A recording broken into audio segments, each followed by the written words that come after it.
Channel. ನೀವಿನ್ನು ನನ್ನ channel ಅನ್ನ ಸಬ್ಸ್ಕ್ರೈಬ್ ಮಾಡ್ಕೊಂಡಿಲ್ಲ ಅಂದ್ರೆ ಪ್ಲೀಸ್ ಸಬ್ಸ್ಕ್ರೈಬ್ ಮಾಡ್ಕೊಂಡು ವಿಡಿಯೋವನ್ನ ನೋಡಿ. ಕಾಬೂಲ್ ಕಡಲೆ ಫ್ರೈ ಅಥವಾ ಚಿಕ್ ಪೀಸ್ ಮಸಾಲೆಯನ್ನು ಮಾಡೋಕೆ ನಾನಿಲ್ಲಿ ಒಂದು 100 ಗ್ರಾಮ್ ಆಗುವಷ್ಟು ಕಾಬೂಲ್ ಕಡಲೆಯನ್ನು ನೆನೆ ಹಾಕಿ ಬೇಯಿಸಿ ಇಟ್ಕೊಂಡಿದ್ದೀನಿ. ಅದಕ್ಕೆ ಸ್ವಲ್ಪ ಖಾರದ ಪುಡಿ, ಸ್ವಲ್ಪ ರೆಡ್ ಚಿಲ್ಲಿ ಸಾಸ್, ಜೊತೆಗೆ ಶಿಜ್ವಾನ್ ಸಾಸ್ ಇದ್ರೆ ಹಾಕೊಳ್ಳಿ, ಇಲ್ಲ ಅಂತ ಹೇಳಿದ್ರೆ ಸ್ಕಿಪ್ ಮಾಡಿ. ನೀವು ಬೇಕಿದ್ರೆ tomato sauce, red chilli sauce ಬೇಕಿದ್ರೆ ಹಾಕೊಳ್ಬೋದು.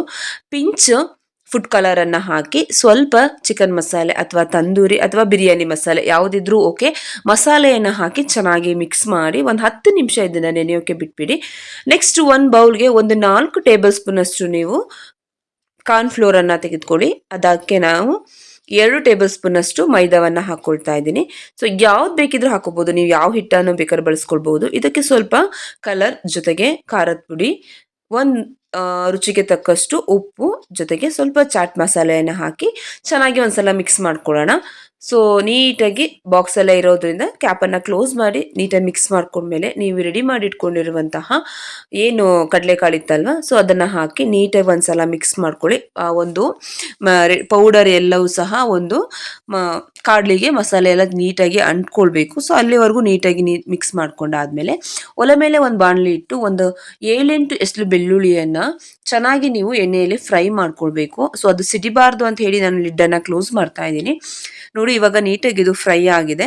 ಸೊ ಇದನ್ನು ಒಂದು ಸೈಡಿಗೆ ಎತ್ತಿಟ್ಕೊಂಡ್ಬಿಡಿ. ಸೊ ಈ ಕಾದಿರೋ ಎಣ್ಣೆಗೆನೆ ನೀವು ಏನು ರೆಡಿ ಮಾಡಿಟ್ಕೊಂಡಿದ್ದೀರಾ, ಕಾಬೂಲ್ ಕಡಲೆ ಮಸಾಲೆ ರೆಡಿ ಮಾಡ್ಕೊಂಡಿದ್ರಲ್ವ, ಅದನ್ನು ನೀವು ಈ ಎಣ್ಣೆಯೊಳಗೇನೆ ಹಾಕಿ ನೀಟಾಗಿ ಫ್ರೈ ಮಾಡ್ಕೊಳ್ಳಿ. ಸೊ ಇದನ್ನು ಹೈ ಫ್ಲೇಮಲ್ಲೇ ಫ್ರೈ ಮಾಡ್ಕೊಳ್ಳಿ, ಏನು ತೊಂದರೆ ಇಲ್ಲ. ಸೊ ನೀಟಾಗಿ ಒಂದು 2 ಮಿನಿಟ್ ಇದನ್ನು ನೀವು ನೀಟಾಗಿ ಬಾಯ್ಲ್ ಆದಮೇಲೆ ನೀವು ಇದನ್ನು ಎತ್ತಿಟ್ಕೊಳ್ಳಿ. ಸೊ ಇವಾಗ ರೆಡಿಯಾಗಿದೆ ನೋಡಿ. ಅದ್ರ ಮೇಲೆ ಸ್ವಲ್ಪ ನೀವು ಇದಕ್ಕೆ ಚಾಟ್ ಮಸಾಲೆಯನ್ನು ಉದುರಿಸ್ಕೊಂಡ್ರೆ ಕಾಬೂಲ್ ಕಡಲೆ ಫ್ರೈ ಇವಾಗ ರೆಡಿಯಾಗಿದೆ. ಸೂಪರ್ ಆಗಿರುತ್ತೆ, ಒಂದ್ಸಲ ಮನೆಯಲ್ಲಿ ಟ್ರೈ ಮಾಡಿ.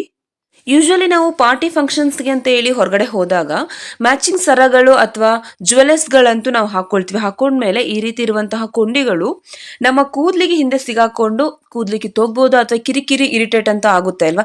ಈ ರೀತಿ ಆಗಬಾರ್ದು ಅಂತ ಹೇಳಿದರೆ ಸೊ ನಾವು ಹಾಕುವಂತಹ ಜ್ಯುವೆಲರ್ಸ್ಗಳೆಲ್ಲನೂ ಹಾಕೊಂಡ್ಮೇಲೆ ಈ ರೀತಿ ಒಂದು ಸೆಲೋ ಟೇಪನ್ನು ನೀವು ಹಿಂದೆ ಕೊಂಡಿಗೆ ನೀವು ಈ ರೀತಿ ಪ್ಲಾಸ್ಟರ್ನ ಹಾಕೋದ್ರಿಂದ ಯಾವುದೇ ರೀತಿಯ ನಮಗೆ ಕಿರಿಕಿರಿ ಆಗೋದಿಲ್ಲ. ಯಾಕೆ ಅಂತ ಹೇಳಿದರೆ ಆ ಒಂದು ಕೊಂಡಿಯಲ್ಲಿ ನೋಡಿ ಪ್ಲಾಸ್ಟರ್ ಅಂಟಿರೋದ್ರಿಂದ ಸೊ ನಮ್ಮ ಕೂದಲುಗಳು ಕಿತ್ತೋಗಲ್ಲ.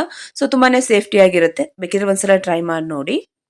ಹಾಸಿಗೆ ಮೇಲೆ ಹಾಸಿರುವಂತಹ ಬ್ಲ್ಯಾಂಕೆಟ್ಗಳು, ಬೆಡ್ಶೀಟ್ಗಳೆಲ್ಲ ಮಕ್ಕಳೆಲ್ಲ ಹತ್ತು ಕುಣಿದಾಡಿದಾಗ ಏನಾಗುತ್ತೆ, ಎಲ್ಲವೂ ಒಂದು ರೀತಿ ಆಚೆ ಈಚೆ ಆಗಿಬಿಡುತ್ತೆ ಅಲ್ವಾ. ಸೊ ಆ ರೀತಿ ಆಗಬಾರ್ದು, ನೀಟಾಗಿರಬೇಕು ಅಂತ ಹೇಳಿದರೆ ನಾನು ವಿಡಿಯೋದಲ್ಲಿ ತೋರಿಸ್ತಾ ಇರುವ ಹಾಗೆ ನೀವು ಫೋಲ್ಡ್ ಮಾಡಿ ಇಟ್ಕೊಳ್ಳೋದ್ರಿಂದ ಸೊ ಬ್ಲ್ಯಾಂಕೆಟ್ಗಳು ಎಲ್ಲೂ ನಿಮ್ಮ ಹಾಸಿಗೆ ಬಿಟ್ಟು ಅಲ್ಲಾಡಲ್ಲ, ನೋಡೋಕ್ಕೂ ತುಂಬಾ ನೀಟಾಗಿ ಕಾಣಿಸುತ್ತೆ. ಬೇಕಿದ್ರೆ ಒಂದ್ಸಲ ಟ್ರೈ ಮಾಡಿ. ಎಷ್ಟೇ ದೊಡ್ಡದು ಬ್ಲ್ಯಾಂಕೆಟ್ಸ್ಗಳಿರಲಿ ಅವುಗಳನ್ನ ನೀಟಾಗಿ ಮಡಚಿ ಒಂದು ಕಡೆ ಇಟ್ಕೋಬೇಕು. ಅದರಲ್ಲೂ ಇರುವಂತಹ ಸ್ಪೇಸಲ್ಲೇ ನಾವು ನೀಟಾಗಿ ಮಡಚಿಟ್ಕೊಳ್ಬೇಕು ಅಂತ ಹೇಳಿದರೆ ನಾನು ವಿಡಿಯೋದಲ್ಲಿ ತೋರಿಸ್ತಾ ಇರುವ ಹಾಗೆ ನೀಟಾಗಿ ಮಡಚಿಟ್ಕೊಳ್ಳೋದ್ರಿಂದ ಇರುವಂತಹ ಕಡಿಮೆ ಸ್ಪೇಸಲ್ಲೇ ಮಡಚಿ ನೀಟಾಗಿ ಎತ್ತಿಟ್ಕೊಳ್ಬಹುದು.